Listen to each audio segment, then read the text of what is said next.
Good evening, good afternoon, good morning from wherever you're joining us today. Thank you for watching the Africa Football Business Show brought to you by the Football Foundation for Africa in collaboration with Sports Legal. This is episode 19 of our program, and today we are pleased to have again an excellent panel with Dr. Itamar Dubinsky and Chris Amimo. As I do this, I'll just let them introduce themselves. But before we do that, we'd like to appreciate our sponsors who are making these show possible. That is OTB Africa, Palmas, and See Beyond Leadership Forum. So as I've mentioned, today we'll be discussing the future of football academies in Africa. Over the last 30 or so years, we have seen the proliferation of these institutions on the continent. So we want to understand why is this happening and what really is the future of these organizations. So I'll first of all let my guests introduce themselves, starting with you, Dr. Itamar Dubinsky. Thank you, Brian. First of all, thank you very much for this opportunity to speak on your show, on your wonderful show. I'm a big admirer of of this venture. I think it's a wonderful idea. These are very important discussions that you are having here in the 2 seasons, and I look forward to the 3rd season that you will speak about later on, I hope. So I'm a visiting assistant professor at Oregon State University. I'm researching sports and development in Ghana with a particular focus on football academies, soccer academies, football academies. Excellent. Thank you, Itamar, and welcome to your show. Thank you for your compliments as well. Over to you, Chris Amimo.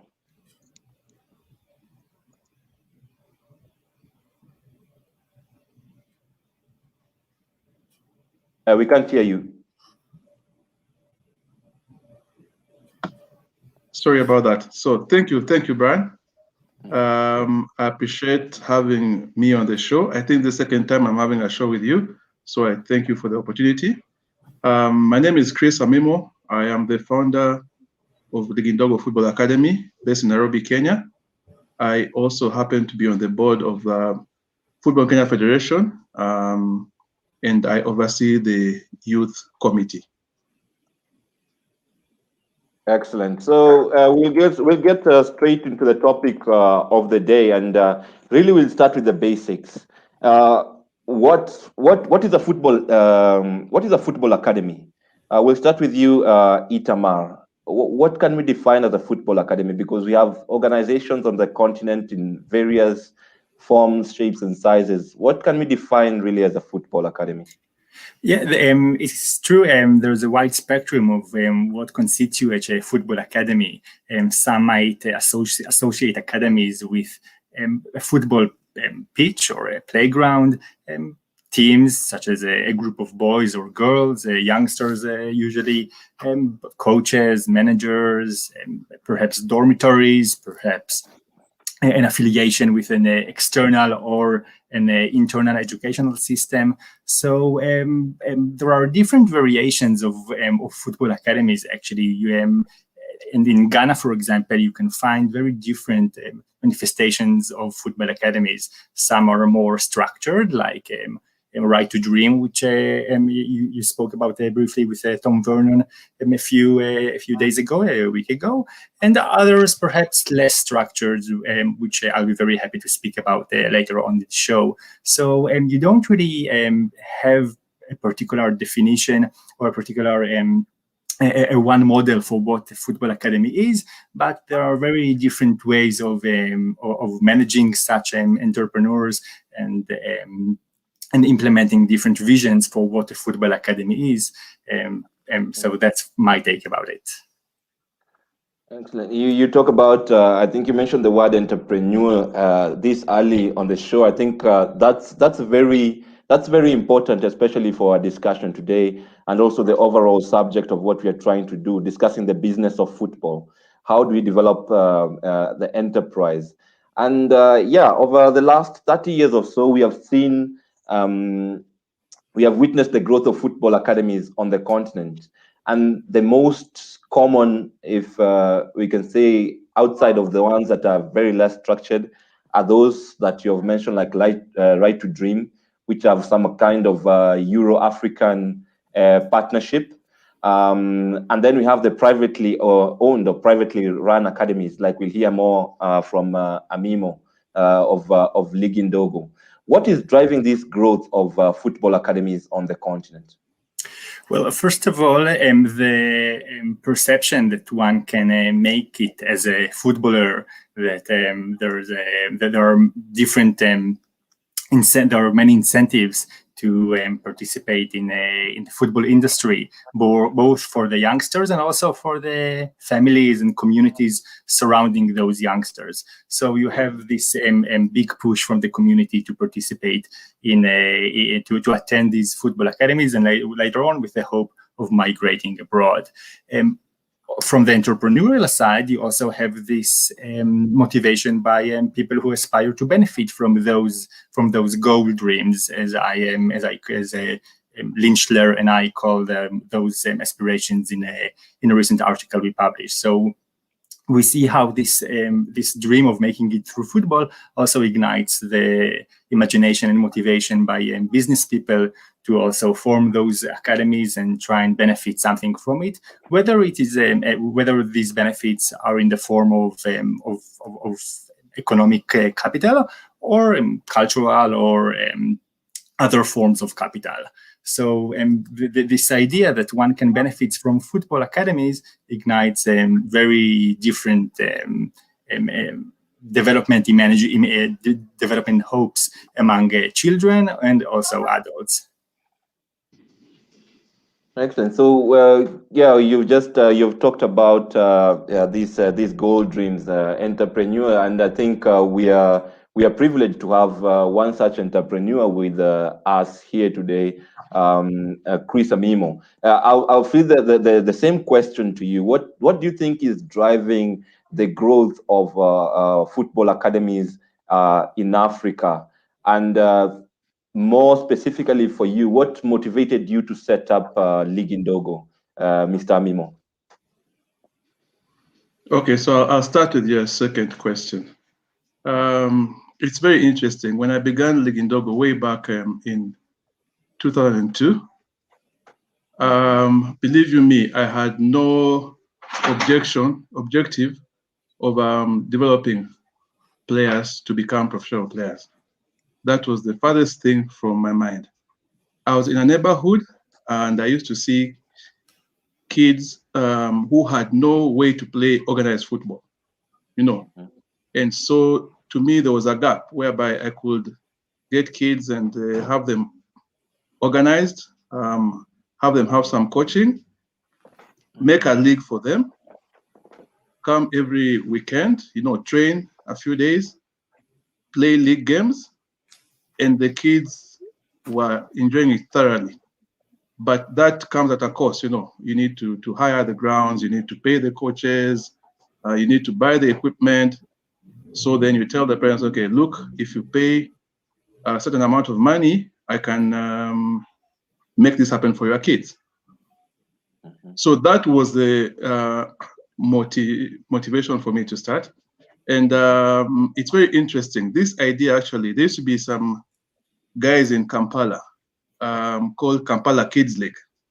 I don't know if you ever heard about those guys. And I think they are one of the first guys to begin that model in Africa. And I happened to meet the owner, and I got that idea from him. But then an interesting thing happened then.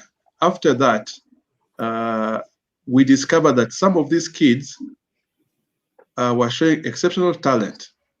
And we thought, okay, these guys, if we keep more attention on them, maybe it could turn out into something. So over time then, the objective changed from just having kids come play in an organized format to, wait a minute, can we then develop these kids to become professional players?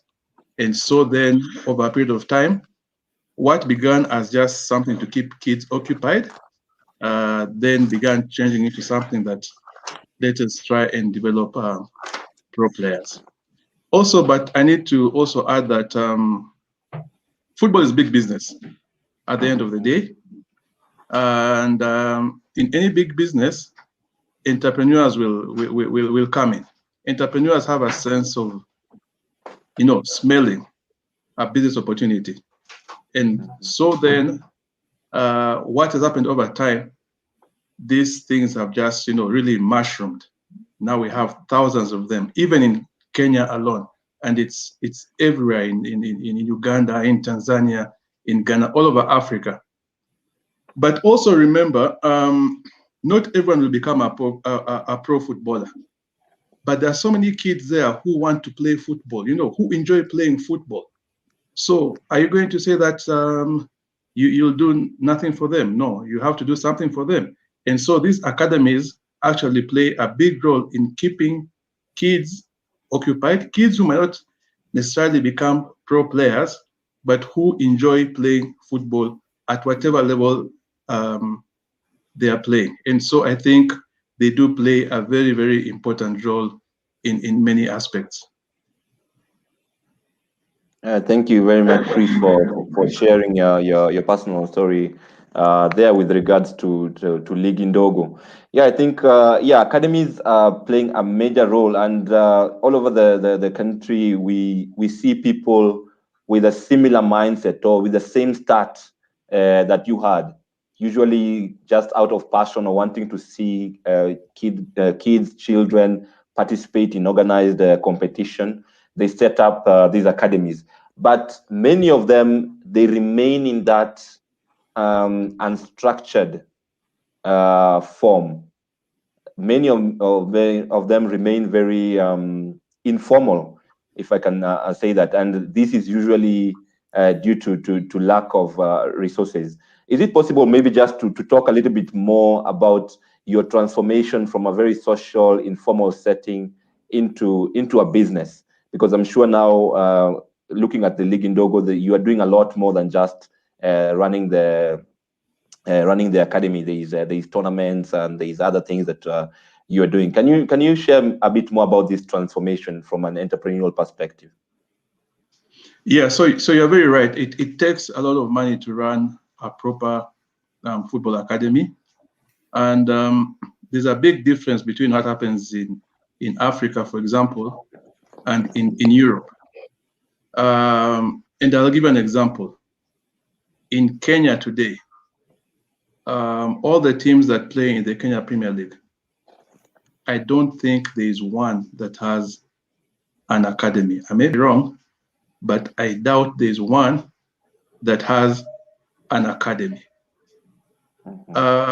This one being that the teams themselves are struggling just to stay afloat.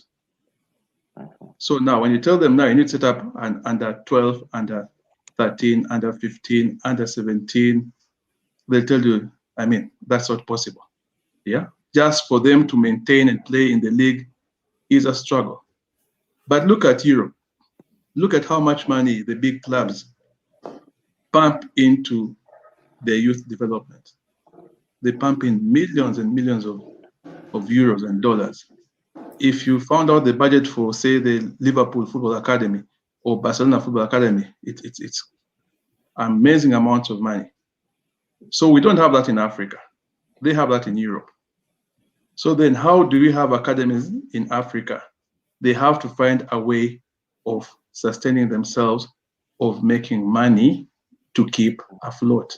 And hence, that is why a lot of the academies then come up with a formula of having paying students, but then the guys who are organized then have a hybrid system whereby you have your paying students who then manage to keep the academy afloat, and then you go and scout for some good talent who might not be able to afford to pay for academy, but they are subsidized by these paying students.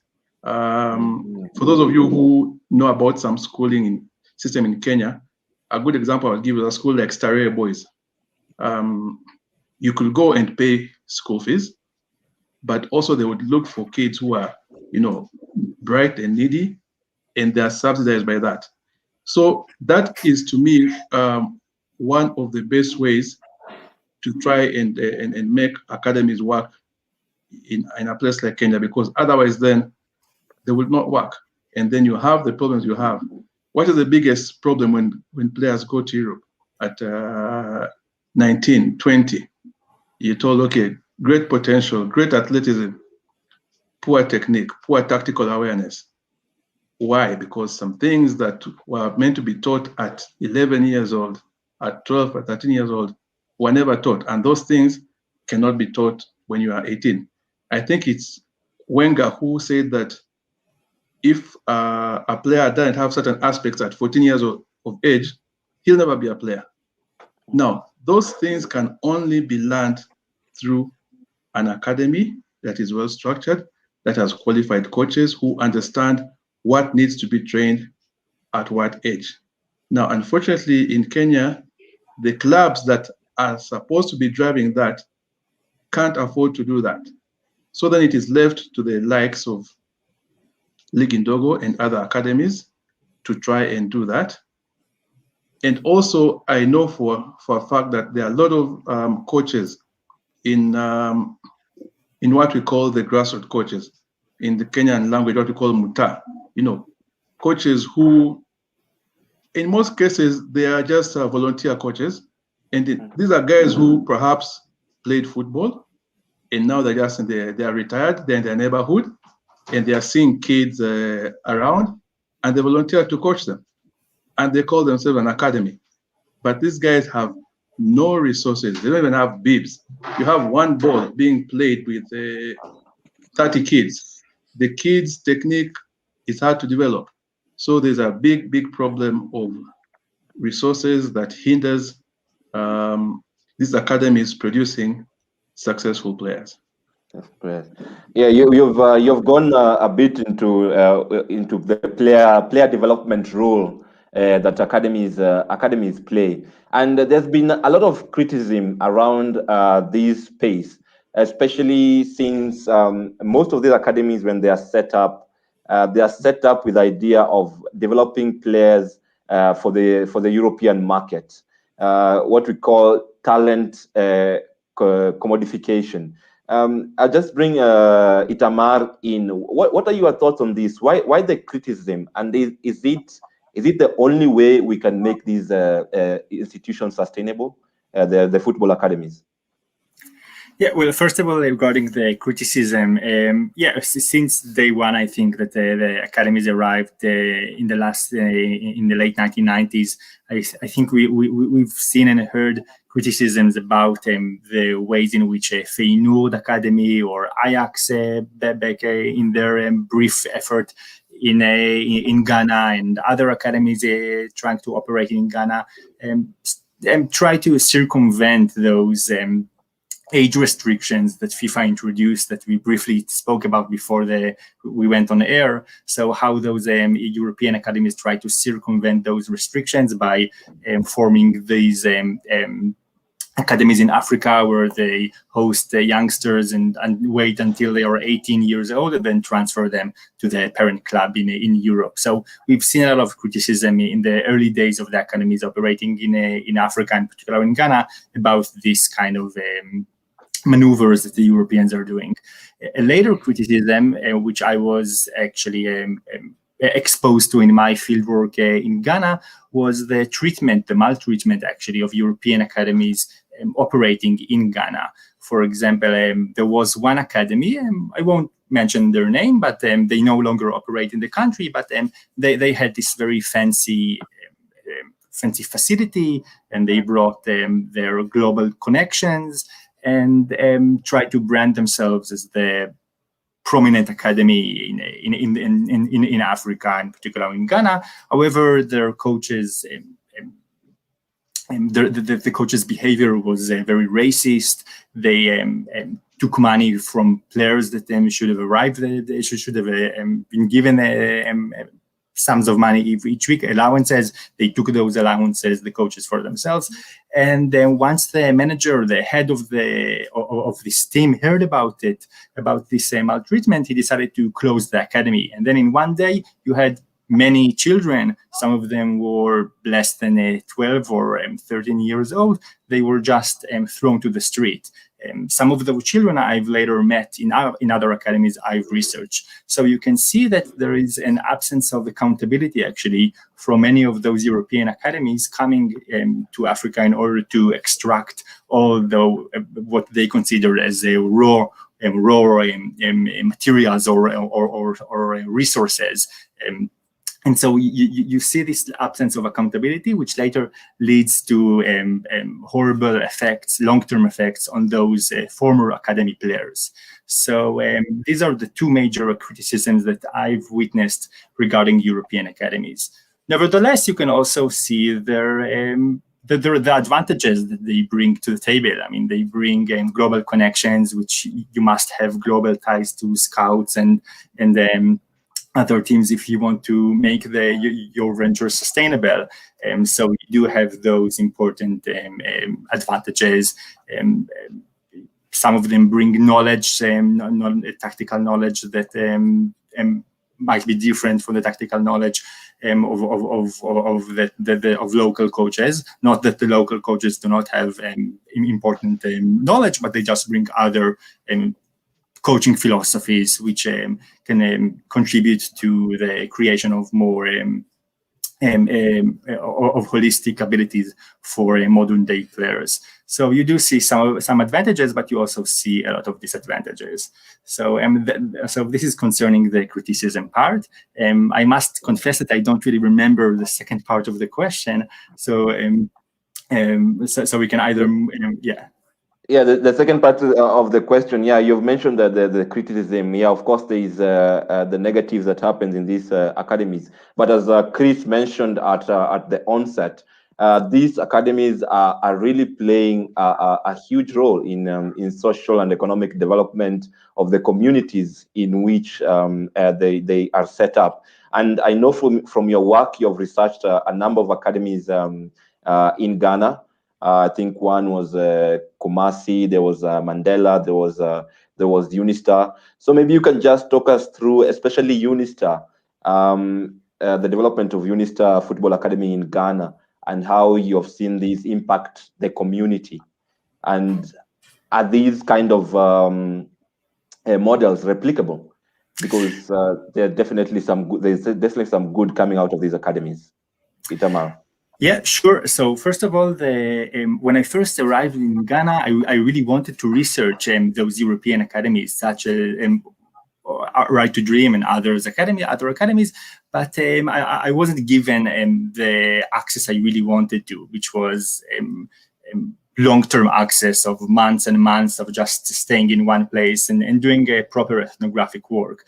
And then I started looking for other academies and other facilities in Ghana. And one of those academies that I found was actually Unistar Academy, which you noted.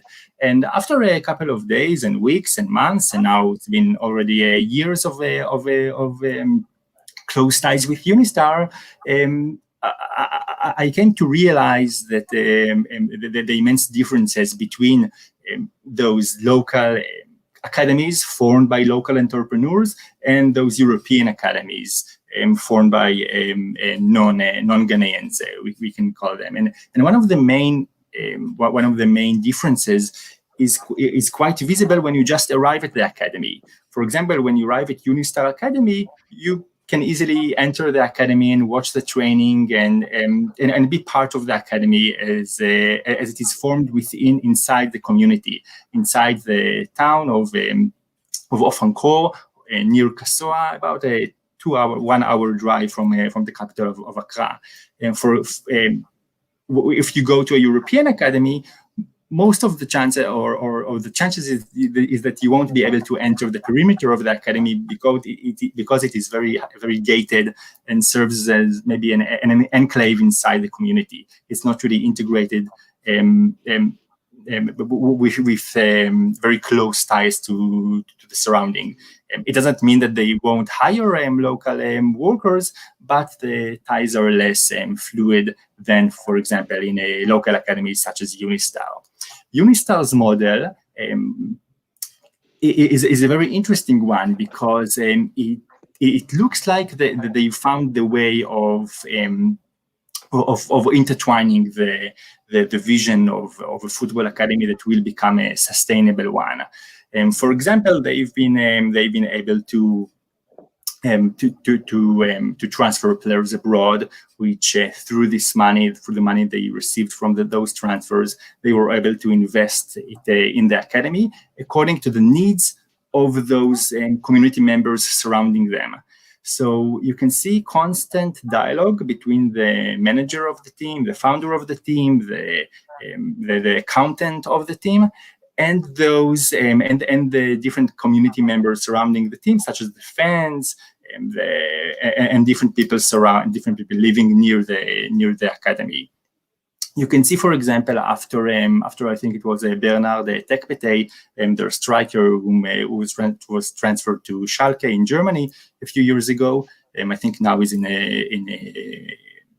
playing elsewhere in Eastern Europe. So after they transferred Bernard, and also after they transferred Lumuag Beniano to Portugal, they received some money that they were then able to purchase their own water purification system, which is a wonderful thing to do, because then they were able to provide clean water for their academy players to shower and then to just use in the daily functioning of the academy.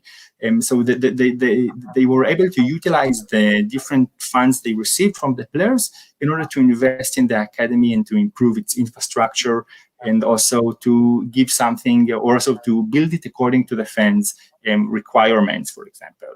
Many of the fans noted that the stands of the academy should be improved in order to increase the number of community members that can visit the academy. So that's one thing that they did. They renovated the stands.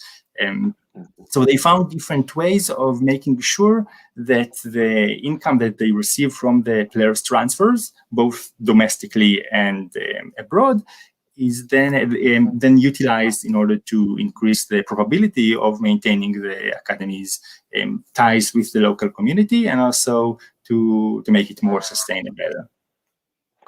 So that's the I'll just bring you in, Chris, here, because I'm aware Ligindogo is probably not the same model, because it's although it's set in a community, it's not a boarding as such from what I understood, but still a lot of your sustainability probably in future will depend on the sale of players, both locally and internationally. What has been your experience in this business, in the selling of players, and have you been able to recoup something which you can invest back not only into the academy but into the community within which Ligindogo is set up?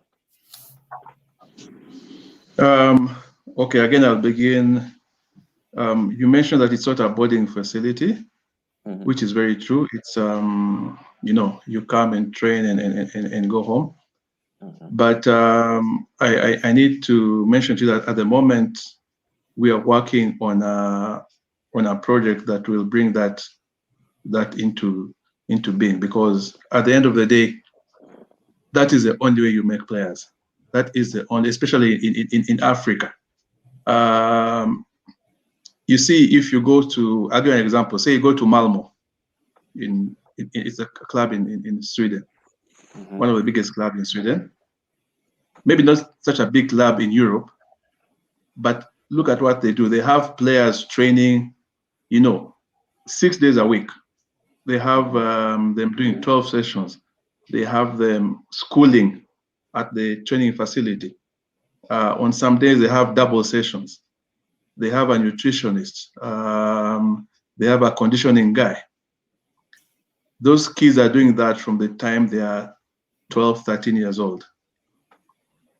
Now, by the time they get to 18, and you have your guys who come here 3 times a week to train, believe you me, there's no there's no competition. You'll not compete with that player. So to compete with the players who are being trained in Europe, then we really have to change how we do our things. Now, unfortunately, the Kenyan system, and I think this applies to also a lot of African countries, the education system does not give much room for you to pursue your sport as much as you could in terms of having time to train. It's as if you must choose whether you're going to be a sportsman or whether you're going to go to school. Kids go to school as early as 7 a.m. They leave at 6 p.m. It's impossible to have those kids training. The only solution is, and that's why academies like Right to Dream, for example, Generation Foot, you know, there are a few others in Africa who have realized that you need to get these kids in one place. You need to train them daily. You need to educate them. You need to feed them. And then you have a chance then to produce good players. Otherwise, it is very difficult. But I keep saying there must be something we have in Africa. There must be some talent, natural talent, because despite all the odds, despite all this happening, you still find that some players emerge and actually go on to the world stage and get clubs. And you really can't explain how that happens. So there must be some, I don't know if I'd call it natural born talent that we have in Africa, that if we just tweak things a little bit, then we would be much, much more successful. So for Ligindogo, like I said, when it began, our objective was not to produce pro players, but that changed over time. And then we began asking ourselves, okay, what is it that we're not doing right? Yeah, what do we need to do to be able to produce good players? And since that happened, there's been a lot of progress. Now I have kids who are, you know, 15, 16, and I'm getting invitations from clubs in Europe telling me, okay, we've seen this kid of yours playing, seen his videos. Can he come here for a month? We have a look at him. And to me, that is great progress, because then it means, and actually when these guys go there and they are playing or training in the academy sides of those teams, and some of them are pretty good teams in Europe, and they can match up with this, with their players, then it shows me then we are at a certain level where we can compete with them. So for me, there's been much progress. We have a lot of ties with clubs in Europe who are monitoring our players.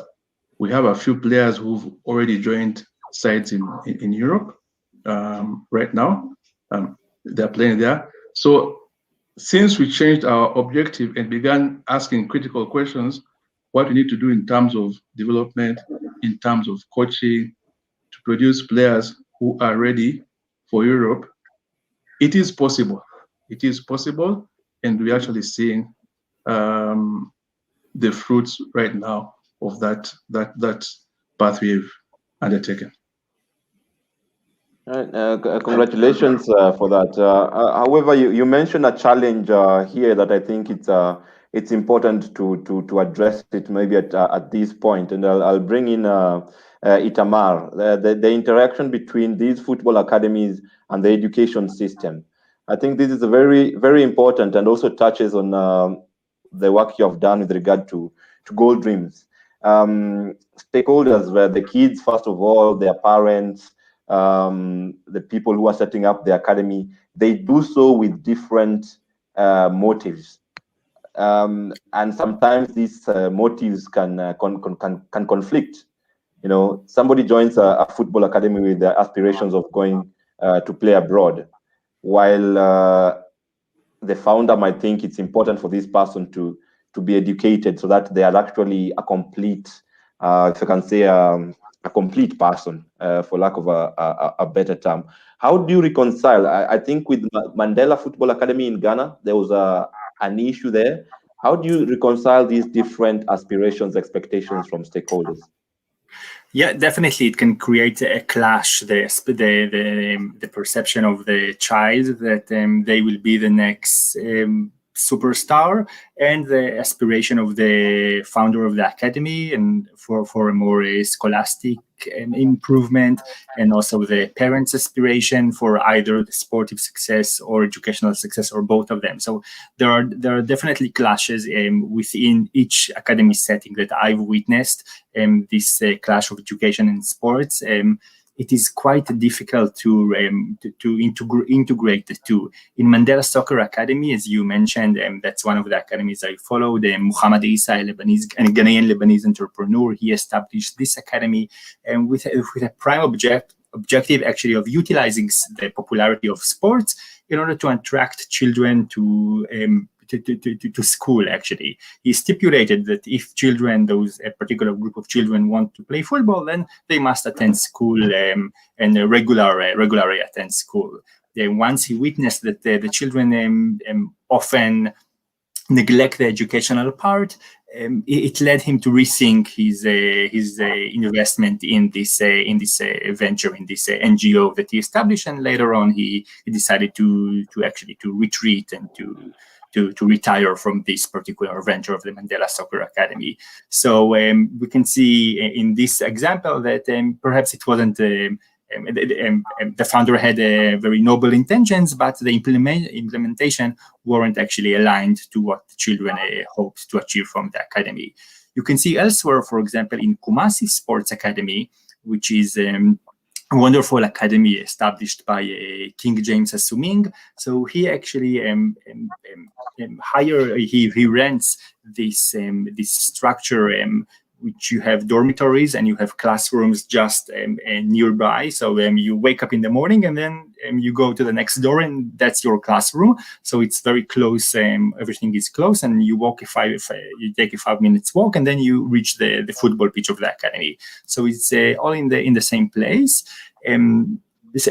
So theoretically, the boys and girls who train there receive proper education. Also, many of the teachers actually are graduates of the nearby university. So you have also a very high level of education given to students.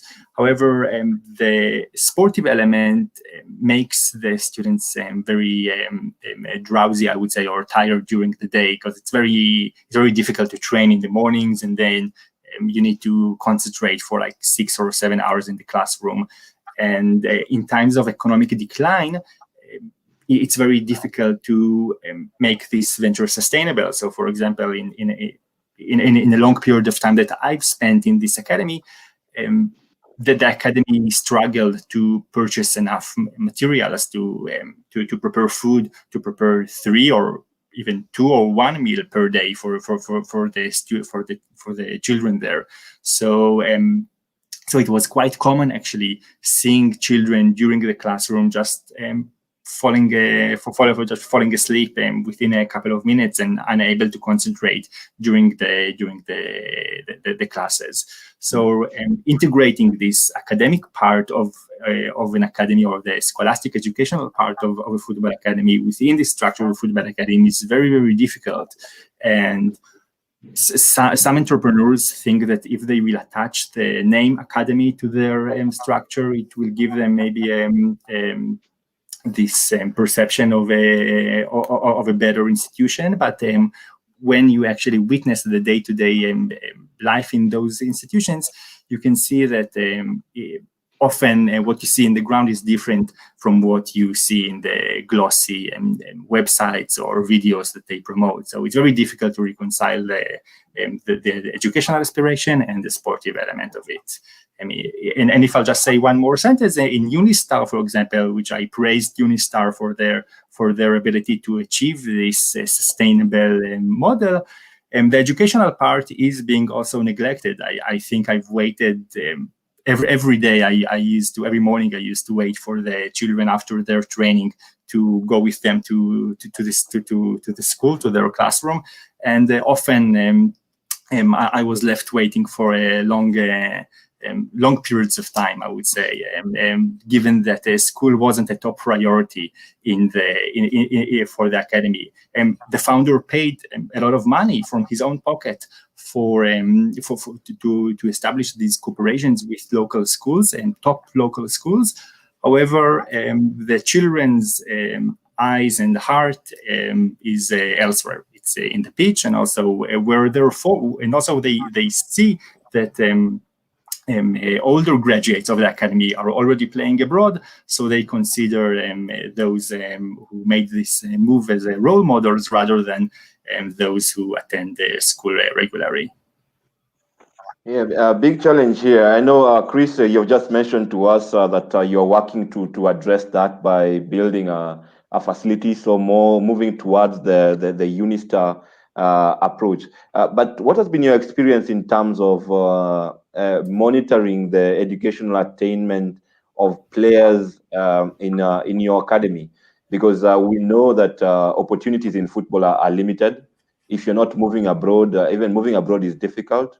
For a majority of the players, and those who stay in the country, we know also the quality of opportunities here are not worth maybe the sacrifice of time, and therefore I think one of our guests, and we'll start looking at some of the comments.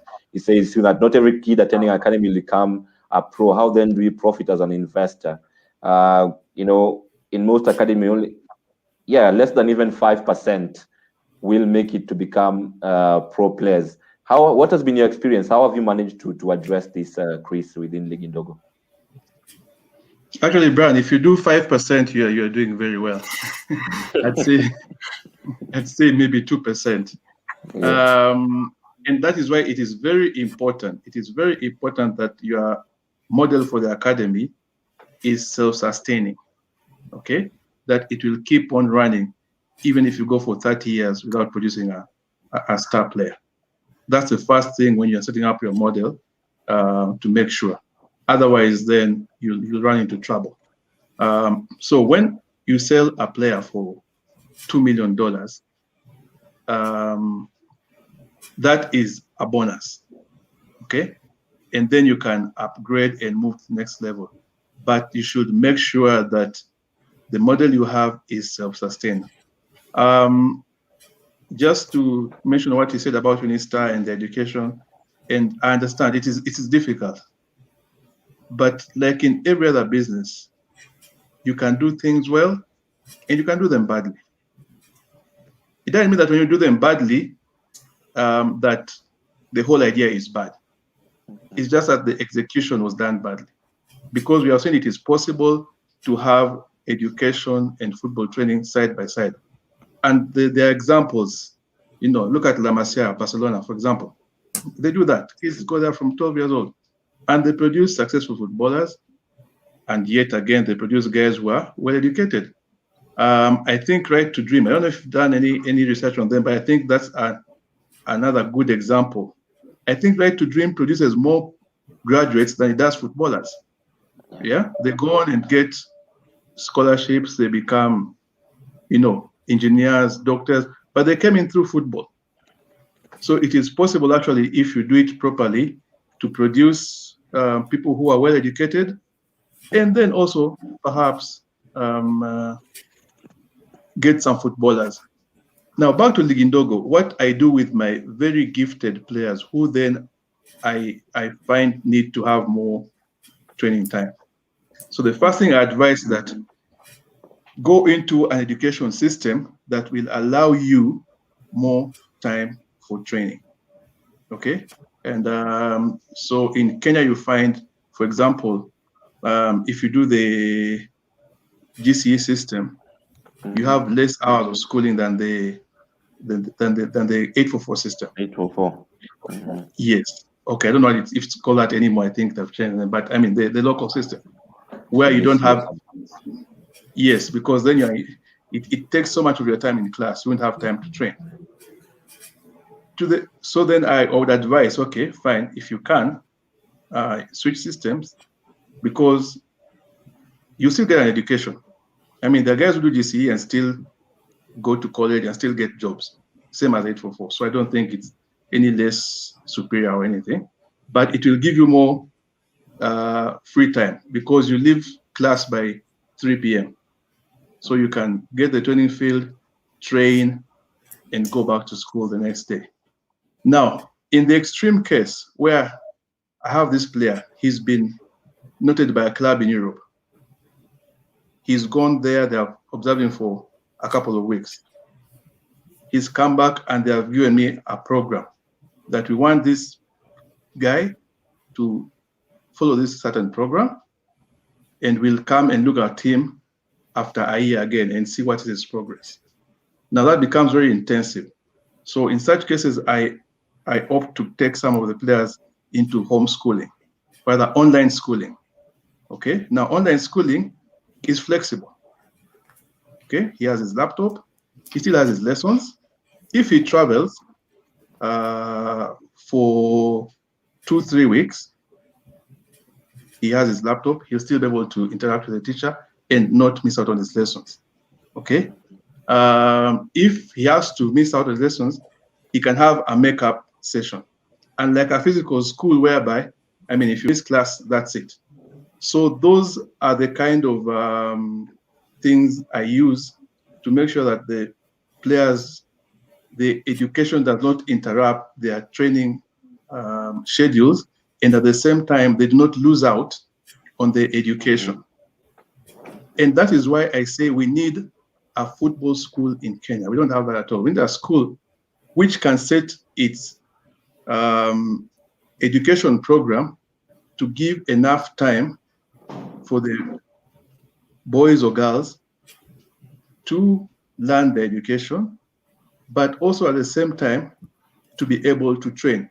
If you look at the normal school, do you know you're in school for 8 hours, but how many hours do you actually spend learning?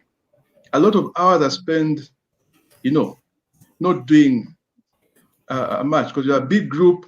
You'll take, you'll spend 10-15 minutes moving from one class to another. There are a lot of things. You'll go to assembly, you'll do so many things that if this school was specific about football or any sports for that matter, they could tailor make their program, and you'll find, and I'll tell you, and you can ask guys who do homeschooling. And actually, when the pandemic came and everyone was at home, then people discovered the power of homeschooling, because everyone was at home and had to do online schooling. And if you follow that system, you could find that actually you could cover a syllabus of 2 years in 1.5 years, depending on the person, depending on his ability and how he picks up with his exam. And it's very flexible. And also, I think then we need to play on our strengths. Okay, not everyone will become a doctor or an engineer. Okay, so if that is not my strength, I don't need to do 10 subjects.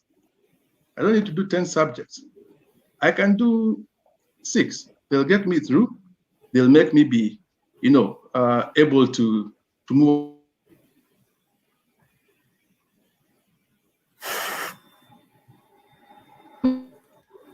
Sorry, I think we're losing you, Dr. Mimo, Mr. Mimo.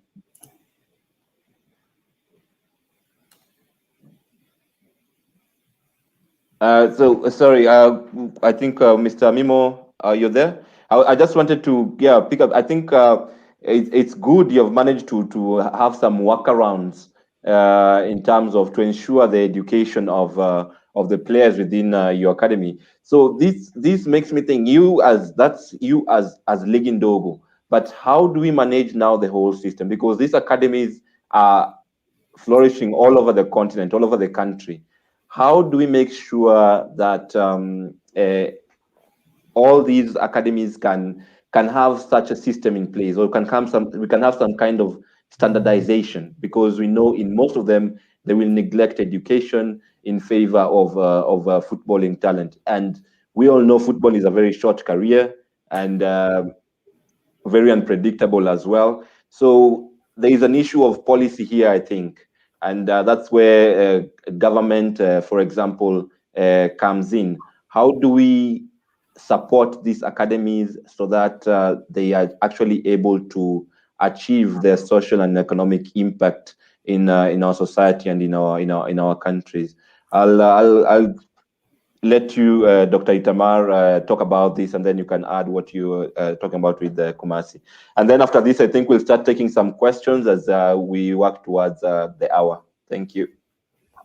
Yeah, so I'll just briefly say that indeed the integration of the national educational system or even the municipality one can definitely improve the or ensure that some kind of proper handling of the educational framework is done that reflects the national interest. In Kumasi Sports Academy, for example, the academy must it functions according to a normal school, so it has different responsibilities, just like other schools in the city, with in terms of the educational background of the teachers, in terms of infrastructure that they should have, and also in terms of.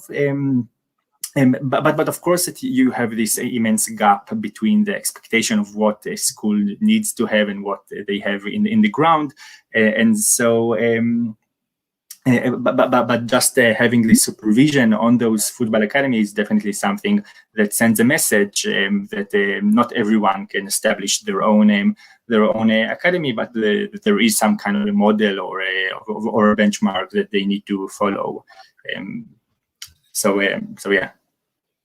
Yeah, thank you. We just have some comments coming. I think the role of, for example, the Africa Union Sports Council in terms of policy implementation, I think that is very, very crucial in the management or structuring of these academies.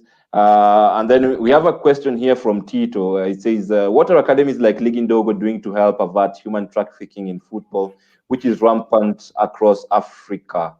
I think this is related to the market being oriented towards selling players in Europe. So you can just answer that briefly, Mr. Amimo.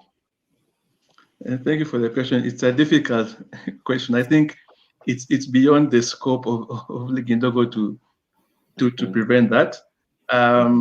Yes, it's a big problem.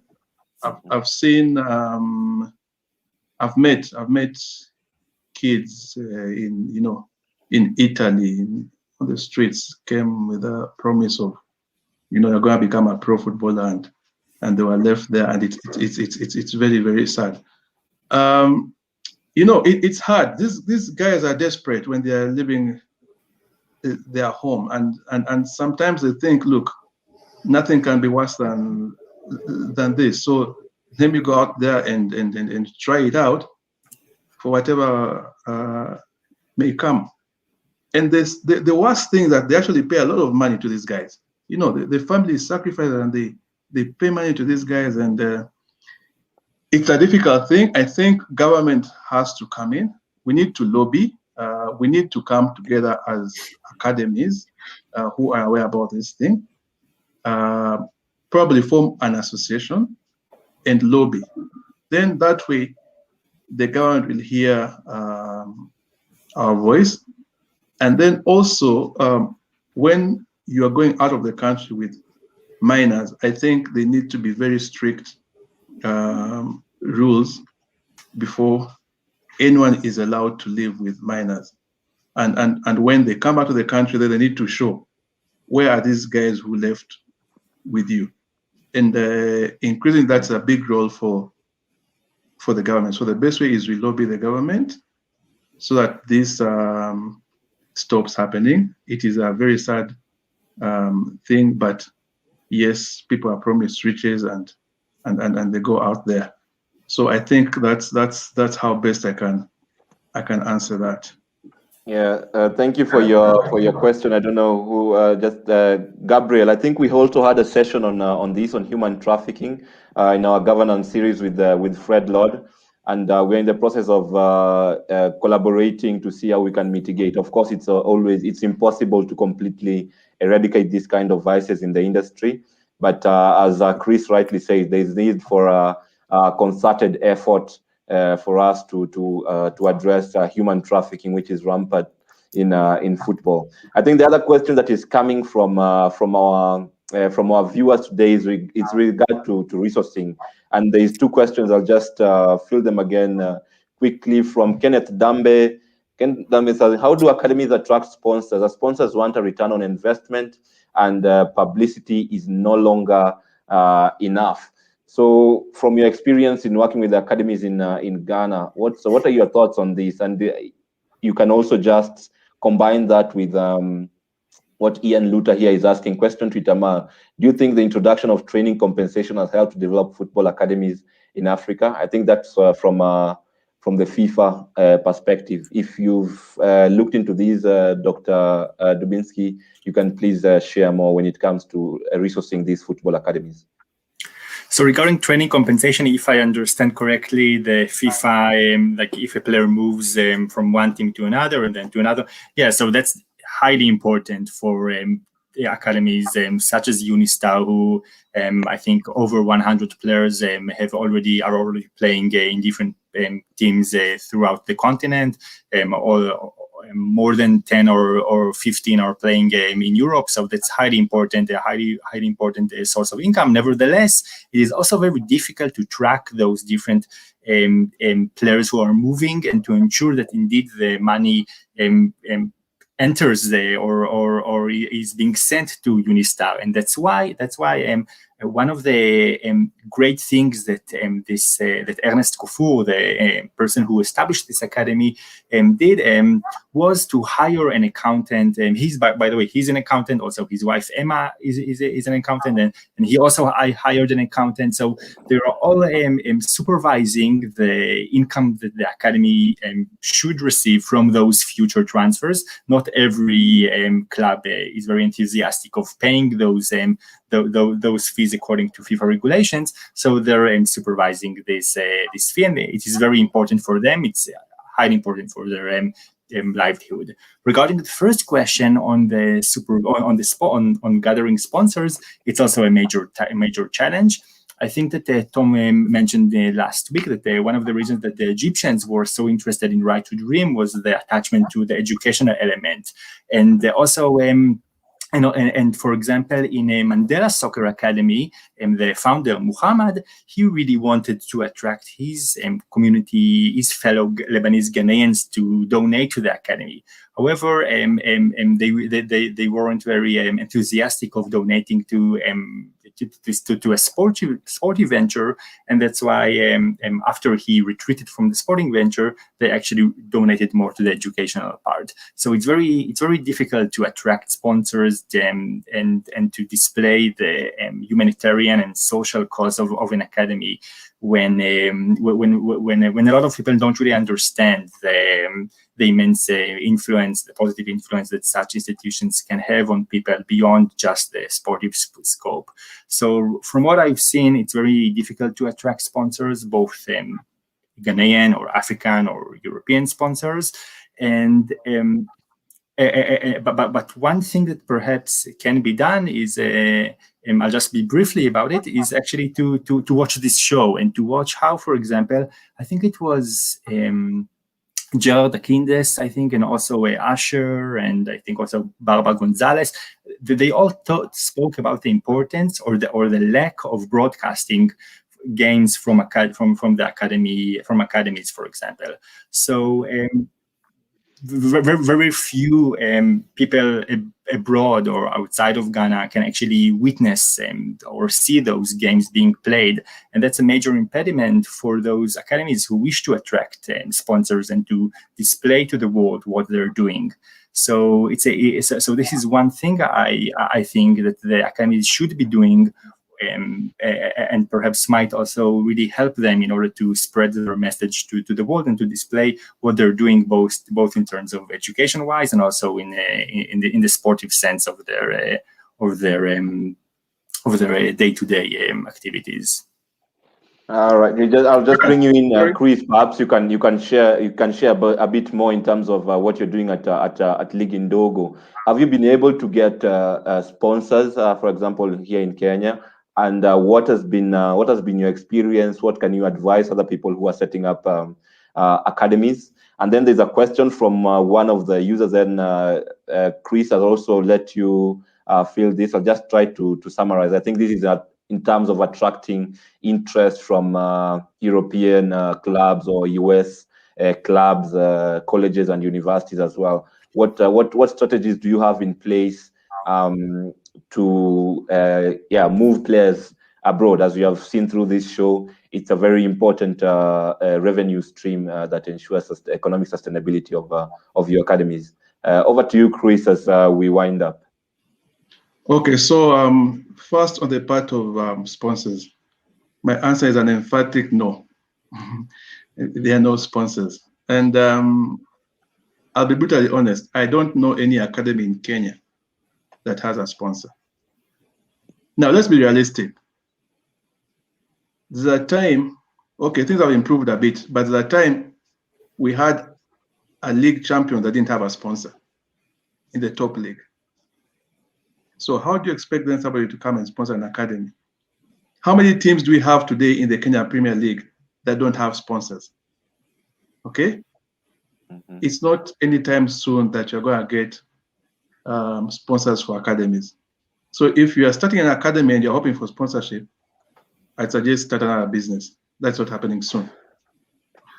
But we need to have, I think before we look for sponsors, we need to look for investors. Okay? It needs to make economic business sense for an investor to say, okay, look, I need to put in my money into this thing. Now, once you have that, then you have a chance that a sponsor could come along. And football is a business. I don't know why people don't see that. It is a business, like going to school to earn, to read your biology and your physics and your chemistry and you'll become a doctor. It is the same thing. And I'll give you an example in Kenya. For example, we have M-Pesa Foundation Academy. I don't know if you know about it, Brian. Yes, I know. It's done by Safaricom. Basically, they pick the most talented kids in terms of education, the sharp kids who after primary school, who are underprivileged, put them in a school, educate them for free. The best facilities, best teachers, name it. These kids become successful. They become engineers, they become doctors, they become lawyers. Look at Wings to Fly by Equity. What do? They pick the kids who did well in high school. They take them they sponsor them for university education. They take them on attachment. Okay, they're investing in these kids. These kids go and work for the bank. Mm-hmm. They invest in them for them to become something in the future. Why can't these same investors see that football is also an investment? Once they see that, there are companies in Kenya who can pump in upwards of 1 billion shillings into an academy and they'll feel nothing. They'll feel nothing. They'll have the facilities. They will bring coaches from Europe who will come and train our local coaches. They'll buy equipment. And believe you me, after 4, 5, 6 years, you will have top players coming from those establishments. And you only need one Wanyama or one Olunga, one every 4 years to pay back that investment. One. So what we need to do is we need to sensitize the businessmen, the people who've got money, that this is a viable business you can do, and then they pump in the money. And business is a funny thing. Let me tell you, when you do that, and you sell a couple of players, and you make some good money, the other guys who are in other business will stop what they're doing and come and do this business. And in Europe, it's a big business. That's why it is successful. That's why clubs are pumping in money into the youth development, because they know it is cheaper for me to develop a player through my academy than to go and buy a player from La Masia or from wherever, where I'll be struck with a big pay bill. So before we even think about sponsorship, before we go with our begging balls, Let's look for investors. Let's look for businessmen. Let's convince them that this is a viable project. Let them come on board. Then that way we'll make some progress. That's what I think. Thank you, Chris. I think I agree to you to a great extent. We need investors in the industry, and I think it's the onus is also on the football fraternity, on the football ecosystem to demonstrate economic value to potential investors. Itamar mentioned the case of the Mansour brothers who have invested in Right to Dream Academy. I think Tom Vernon did a lot of work to demonstrate the economic value. And he mentioned also education was a very key part. For our viewers today, in the last episode of the Africa Football Business Show, we had the pleasure of hosting Mr. Tom Vernon. So you can check that out, episode 18 on the model for education as a model for African football. And there is a lot of work to be done on both ends. I think beyond just a sensitization of potential investors, there's also a need for us to get really organized so that we can demonstrate the value of the football ecosystem, not only to the immediate communities but also to the overall economy of our countries and the continent.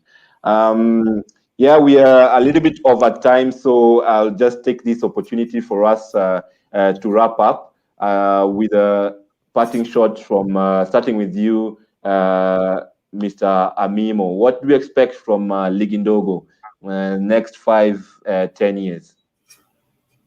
5 years, a long time. Watch this space.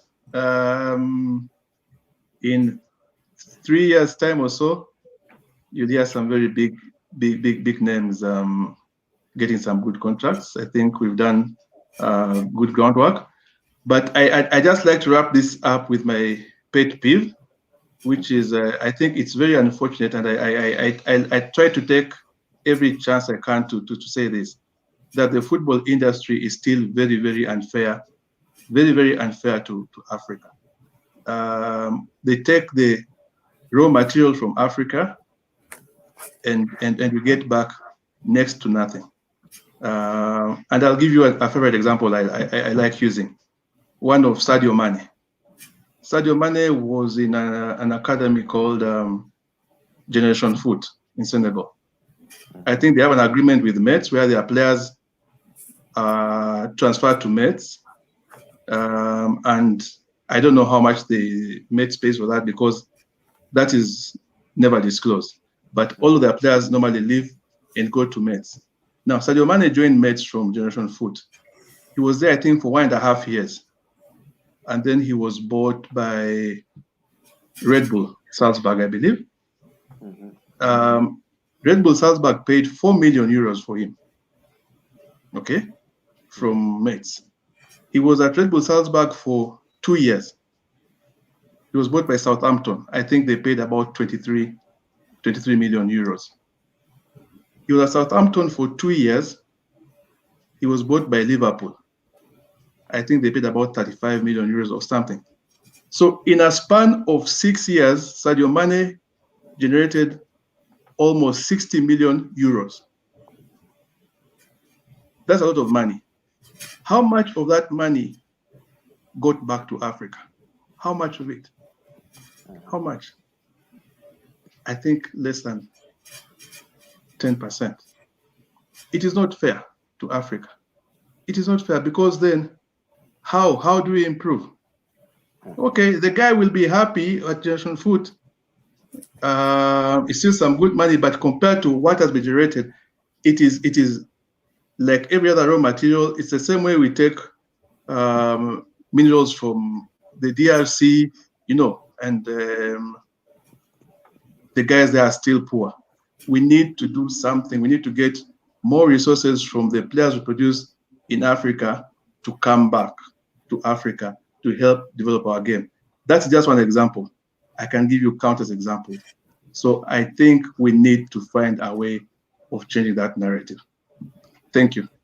Thank you, Mr. Abimo. I think that's very important, and it's a discussion we've been having, and we will continue to have a similar discussion, and also to see where we can we can action the same, because it's not just about talking. Let's see where this can change. And to wrap up, Dr. Itamar Dubinsky, I know you have a very good project, and we are expecting something from you towards the end of the year, or probably early next year. Please share more about this, and also just give us your concluding remarks. Yeah, thank you. So indeed, my book should be published early 2022, which examines this connection of entrepreneurship and football academies in Ghana through this prism of Afri capitalism. This notion that it is possible, or maybe it is possible, to attach both a business side and also a social and a cultural side. So in order to ensure that the money that is being generated trickles down to the surrounding community in ways that actually reflect the needs of local communities. And this is perhaps a different approach than previous approaches about development in different places in Africa has been viewed. So I hope that this book will be published early 2022, and I'll be happy to provide more details about it then. Just to wrap up, I'll just say that I agree with what Chris mentioned about the importance of giving back, the importance of connecting the graduates of academies to the academies. This is something that it's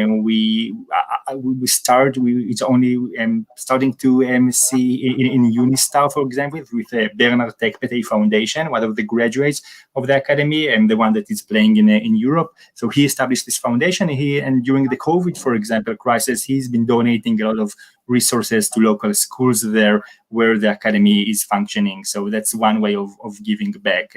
But these kind of cases needs to be more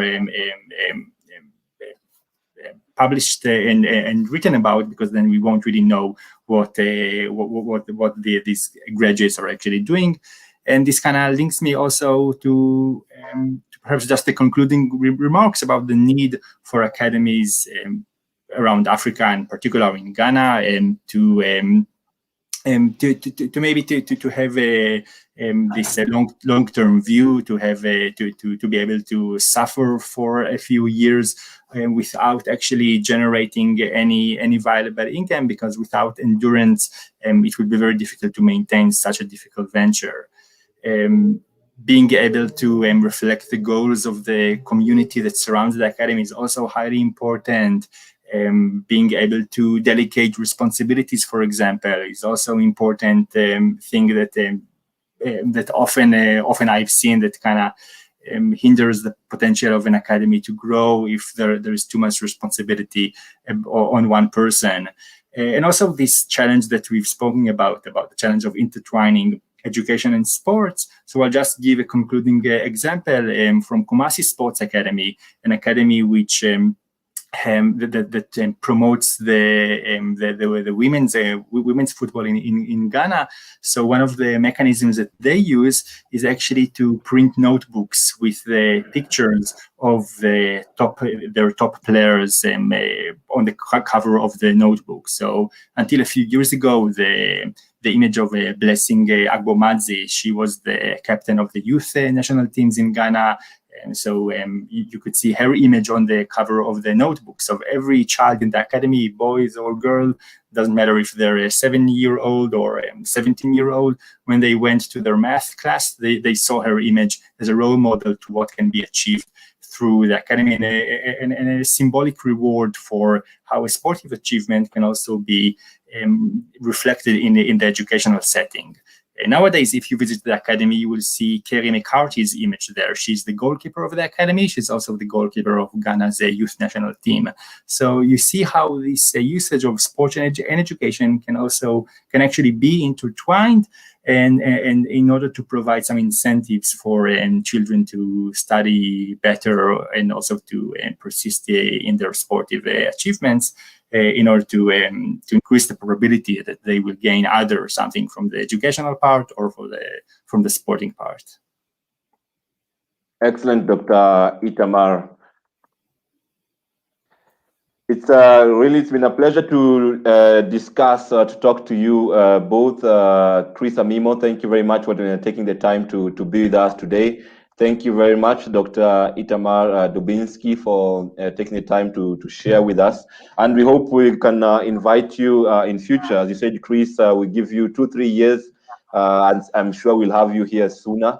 But also we look forward to more news from League Indogo in your progress, and we wish you all the best in your current projects. Same to you, Dr. Itamar Dubinsky. We look forward to hosting you here when your book is out. We will be more than happy to discuss the same and also publicize, because the other thing we also need to invest in on the Africa football ecosystem is in knowledge creation and dissemination, which is very important, especially on the business side of things. So thank you as well. Thank you very much to all those who joined us today. Again, another good attendance we've had on live, and we saw with the engagement. We will be having our final episode of this season in 2 weeks' time. That is June 3rd, and we look forward to having you, our attendees, there again, and then we'll take a break until July. So with that, we wrap up today's discussion. But before we do that, again, just to appreciate our sponsors, OTB Africa, Palma Sports, and See Beyond Leadership Forum, and also our collaborators in organizing the Africa Football Business Show, Sports Legal. And myself, my name is Brian Westala from the Football Foundation for Africa. Thank you very much, and have a good evening, have a good afternoon, good day from wherever you joined us today. Bye-bye. Thank you. Bye. Thank you.